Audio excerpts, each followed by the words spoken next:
let me say this to you.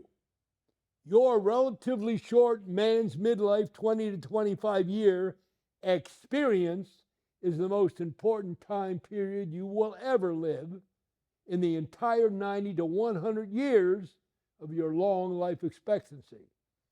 If you right now are in that critical time period, I think you will more than likely agree with what I'm about to tell you, because it really did happen just that way for me 35 to 50 years ago. This proud, bold old man knew he had to make the most of his man's midlife change. In no way did I let it become a negative midlife crisis. Midlife crisis, my ass. Positive midlife blessing? You bet your ass. Well, that's what I did all those years ago.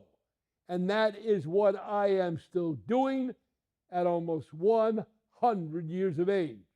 When you finally know that's who you really are, your life, it's going to get bigger, better, and more rewarding in every possible way.